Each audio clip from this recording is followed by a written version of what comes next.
En nombre del Padre, del Hijo y del Espíritu Santo. Amén. Queridos hermanos, continuamos nuestra historia sagrada por San Juan Bosco, séptima época, capítulo 5. Hoy vamos a continuar con las curaciones milagrosas que hacía Jesús nuestro Señor. Curaciones milagrosas. Si tenemos tiempo, llegaremos hasta la resurrección de Lázaro. Algunas enfermedades, dice Don Bosco, resumiendo el Evangelio, algunas enfermedades pueden también curarlas el hombre con tiempo y remedios adecuados, pero devolver la salud al instante y sin remedio alguno propio es solo de Dios, autor de la vida y de la muerte. Por ejemplo, esta hemorraísa, esta mujer que perdía sangre hace 12 años, consultaba médicos, tomaba medicina, gastó su fortuna y nada pasó. Solamente ella, con fe, tocando la orla de su manto, se sanó. Como el leproso, lo toca y queda sano. No, esto no es humano. Por esto es que Jesús, siendo verdadero Dios, hecho hombre, curó de tal suerte enfermedades que hasta se tenían por incurables. Resucitó también algunos muertos. Hay 3 muertos resucitados por Cristo. La hija de Jairo, el hijo de la viuda de Naim y Lázaro, hermano de Marta y María. San Pedro también resucitó una que se llama Tabita o Gacela. En los Hechos de los Apóstoles había una mujer muy caritativa. San Pedro llegó al pueblo donde estaban y todas las viudas, pobres mujeres ahí que esta Tabita ayudaba, dijo: mire San Pedro, mire esta ropa, y a la cosiera, mire Dios, y toma su mano, Tabita, levántate, se levanta. San Pablo también resucitó otro difunto cuando el joven estaba dormido ahí en el segundo piso, se cayó de noche, cayó muerto. San Pablo lo levanta también. Bien, entonces el hecho de curar enfermedades incurables es milagro. El hecho de resucitar muertos ya comprobados también es milagro. A los milagros narrados ya, dice Don Bosco, vamos a añadir unos más. En la ciudad de Sidón es Fenicia, Líbano actual, llevaron a él un sordo mudo para que lo curase. Jesús lo llamó aparte, le puso los dedos en los oídos, le tocó la lengua con su saliva y alzando los oídos al cielo dijo: abrios, éfata. Y de súbito se abrieron sus oídos, se soltó su lengua y comenzó a hablar muy claramente. Entonces, usted ha visto gente sorda o gente muda, pobre gente. Usted puede tocar su oído, nada pasa. ¿Sí? Y bien, soltó su lengua, comenzó a hablar claramente. Y esto Jesús lo hacía en presencia de un montón de gente, no es 2 personas. Había en Cafarnaum un endemoniado, uno poseído por el demonio, que daba gritos contra Jesús. Y este le dijo: cállate y sal de este hombre. El demonio echó inmediatamente a aquel hombre al suelo, dejándolo como muerto. Pero después salió de su cuerpo y quedó aquel perfectamente sano. Entonces aquí con una palabra nuestro Señor manda al demonio. En Betsaida le presentamos un ciego, habiéndolo tocado también los ojos con saliva, impuestos la mano, le devolvió el uso de la vista. Entonces todos son milagros que Jesús hacía, dije, públicamente, frente a un montón de gente. En la misma ciudad, la suegra de Pedro estaba postrada en cama con fiebre muy fuerte. Jesús le mandó que se levantase y al instante quedó sana esta mujer y empezó a cocinar y darle de comer. Ahora la suegra de Pedro, cuidado, Pedro estaba casado antes de conocer a Jesús, ¿sí? Quede claro también esto. Ahora San Pedro dice: hemos dejado todo. Y Jesús dije: el que deja padre, madre, esposa, hijos, campo, y será por mí, tener la vida eterna. Entonces, no significa que siguió con su esposa. Entonces, también es importante saber. Si estaba casado, Pedro al menos sabemos, antes de conocer a Cristo. Y como dijo alguien, no sabemos si el momento de llamarlo al apostolado, si estaba viudo todavía o no. Puede ser eso también. De todas partes llevaban a él enfermos de toda clase y endemoniados, que siempre curaba. Vemos en los Hechos de los Apóstoles, por ejemplo, traían también enfermos de todo lado. Dice la sombra de San Pedro los tocaba y se sanaban. La sombra de San Pedro los tocaba y sanaba. Entonces, eso solo Dios puede hacerlo. De todas partes llevaban a él enfermos de toda clase, dije, y los sanaba. En Cafarnaum algunos le quisieron presentar un paralítico, pero como se lo estorbara la muchedumbre que lo rodeaba, subieron sobre el techo de la casa donde estaba, y desde ahí lo bajaron de su catre a los pies del Salvador. Parecía hay como un hueco ahí en el techo. Entonces quitaron la cosa que cubría y lo bajaron a los pies de Jesús. Y Jesús va a sanarlo. ¿Qué le dice? Al ver la fe de estas personas, Jesús dijo al paralítico: Hijo, perdonados te son tus pecados. Pero no se ve. Cuando se perdonan sus pecados, no se ven los pecados. Entonces los fariseos, conocedores de la Biblia, al oír estas palabras, dijeron para sus adentros, hacen un juicio temerario: este blasfema, este está diciendo insultos contra Dios. ¿Quién puede perdonar los pecados sino solo Dios? Cuidado, lo que dicen es correcto. Solo Dios puede perdonar los pecados. Pero al decir blasfema, ahí está haciendo un juicio temerario.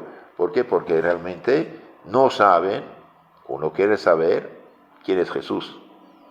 Ellos no logran entender que Dios en su bondad se hizo uno de nosotros visible, con cara humana.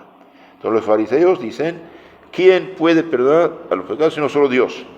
Jesús, que como Dios adivinaba, conocía todos sus pensamientos, añadió: ¿por qué piensan mal? ¿Qué es más fácil? ¿Es más fácil decir te son perdonados tus pecados o decir levántate y anda? ¿Qué es más fácil? ¿Perdonar los pecados o sanar a un enfermo? Sanar a un enfermo es más fácil. Bien, ahora bien, para que sepáis que tengo poder de perdonar los pecados, dijo al paralítico: levántate, toma tu lecho y vete a tu casa. A este mandato divino se levantó el hombre paralítico y en la presencia de todo el pueblo tomó su lecho y se fue a su casa, glorificando a Dios por el gran favor recibido. Entonces antes necesitaba 4 hombres para cargarlo, ahora está caminando cargando su lecho. En todas las curaciones obradas por el Divino Salvador, tenemos que admirar la singular bondad con que antes curaba los males del alma, después los del cuerpo, dándonos de esta suerte la importante lección de que debemos limpiar nuestra conciencia antes de acudir a Dios en nuestras necesidades corporales. Entonces aquí el Don Bosco, en esta última reflexión, nos da un consejo muy importante. Hay gente que reza, que pide, que suplica para recibir un favor de Dios. Que la peste COVID se vaya, que tal enfermo se sane, que tal persona se convierta, que no sé, que haya paz en el mundo, o que todo es bueno esté. Pero aquí vemos que nuestro Señor, antes de sanar el cuerpo del paralítico, sana su alma. Entonces dice Don Bosco, es muy importante la lección que nos da, porque primero dice, limpiaba el alma, después sanaba el cuerpo. Nosotros debemos limpiar nuestra conciencia antes de acudir a Dios en nuestras necesidades corporales, materiales. Eso es muy, muy importante. Por eso en tiempos difíciles, siempre los santos han predicado la penitencia, el arrepentimiento, la conversión. Y hoy, por desgracia, en esta peste actual, para que yo sepa, muy pocos sacerdotes, obispos hablaron de penitencia y conversión, ¿no? Todos buscan vacunas, todos buscan remedio, cuando se va esto, etc. Pero en lo concreto, el Evangelio dice otra cosa. San Ireneo, hablando del paralítico curado y perdonado, dice: al perdonar los pecados sanó al hombre y dio a entender visiblemente quién era él en su persona, que era Dios hecho hombre. Si nadie fuera de Dios es capaz de perdonar los pecados, y el Señor los perdonaba y curaba a los hombres, salta a la vista que Él era el Verbo de Dios hecho Hijo del Hombre, con potestad para perdonar los pecados, como hombre y como Dios. De esta manera, como hombre se compadece de nosotros, y como Dios se apiada de nosotros y perdona nuestras ofensas, dice San Ireneo. ¿Se acuerdan? San Ireneo es el obispo discípulo de San Policarpo, que fue discípulo de San Juan Evangelista. Entonces aquí dice San Ireneo, bien, el Señor perdonaba y curaba a los hombres, y bien, por eso salta a la vista que Él era el Verbo de Dios hecho Hijo de Hombre, con potestad para perdonar los pecados como hombre y como Dios. Al final del pasaje, el evangelista recoge el estupor y admiración de la gente ante este hecho, que el perdón de los pecados se haga presente en la tierra. Estas palabras pueden aplicarse a la iglesia, pues el Señor hizo partícipes de esta potestad a sus apóstoles y a sus sucesores, es decir, a los obispos y sus colaboradores, los presbíteros. ¿Dónde está el evangelio que se pueden perdonar los pecados? San Juan 20, 21, 23. Es importante. Hoy los protestantes buscan unas citas bíblicas que les conviene. Dios no rechaza un corazón arrepentido, es verdad. Confiésense unos otros pecados, pero que da el sacramento no lo citan. Reciban el Espíritu Santo. A quienes perdonan sus pecados quedan perdonados, y a quienes tienen quedan detenidos. Entonces los apóstoles recibieron ese poder de perdonar los pecados por el Espíritu Santo de Cristo, perdonan, no por autoridad humana propia. Y por eso los poderes de perdonar los pecados, de consagrar el cuerpo y sangre de Cristo, de dar el Espíritu Santo, de guiar el rebaño de Cristo, de predicar el Evangelio, todo estos poderes se comunican en el sacerdocio por la imposición de las manos. De hecho, para que sea más explícito todavía, el día de la ordenación del nuevo sacerdote, el obispo impone las dos manos sobre la cabeza del recién ordenado y dice: Padre Pedro, Pablo, Juan, recibe el Espíritu Santo. A quienes usted como sacerdote perdona los pecados serán perdonados, y a quienes tienen que ser detenidos.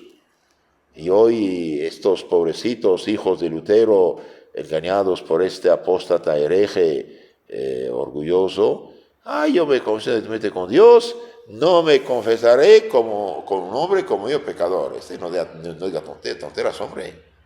El sacerdote no perdona por autoridad propia. Incluso, supongamos, si yo estoy enfermo, visito a un doctor, tiene lepra, sida, COVID, ¿qué más? Diabético, cáncer, todo tiene. Él es doctor, puede inyectarme, puede, recetarme, y yo sano y él muere. Aunque Dios no quiera, suponiendo que, aunque el sacerdote esté en pecado, el que perdona es Cristo mediante él. Entonces, él recibe el perdón. Cuidado, es importante esto saber, ¿no? El sacerdote no perdona por autoridad propia, perdona por la autoridad de Cristo. Los hombres, al perdonar los pecados, muestran su ministerio, el poder recibido, pero no ejercen el derecho de un poder, e incluso no perdonan en el nombre propio, sino perdonan en el nombre, por autoridad del Padre, del Hijo y del Espíritu Santo. Ellos ruegan y la divinidad dona, pues el servicio pertenece a los hombres, Pero la generosidad pertenece al poder de Dios, dice Santo Ambrosio. Santo Ambrosio en su libro de Espíritu Santo, 3:18. Entonces eso también es algo muy importante todo esto. Pero pobre gente, no entiende nada, pero tiene que hablar. Ahora, como dije, ¿qué decir de los que quieren confesarse directamente con Dios? Y bien, están equivocados. Dios puso un orden, y este orden nadie puede cambiarlo. Claro, un pobre cristiano católico que está en el hospital, que está en la cárcel, que está en un país donde no hay sacerdotes, está en la montaña, no hay sacerdote, él quiere confesarse, quiere hacer lo que Dios manda que hacer, ¿no? Que haga, confesar sus pecados, y no hay sacerdote, entonces hace un acto de confesión perfecta, pidiendo perdón de todo corazón, con firme propósito de corregirse, y apenas ve un sacerdote, se confiesa, ahí queda perdonado. Pero el orgulloso que pretende confesarse directamente con Dios y no con un hombre como él, olvidando que el sacerdote es un hombre de Dios, consagrado por la mano de los apóstoles y sus sucesores, y bien, esta persona no recibe ningún perdón. Queda. Un día un pastor llamó al sacerdote. El sacerdote fue a verlo y dijo: pastor, me llamaste, aquí estoy. Sí, padre, yo quiero confesarme, pero el padre dijo: pero pastor, usted siempre dijo a la gente confesarse con Dios, ¿qué pasa contigo ahora? Sí, dice, pero yo nunca escuché la voz de Dios que dice te perdono.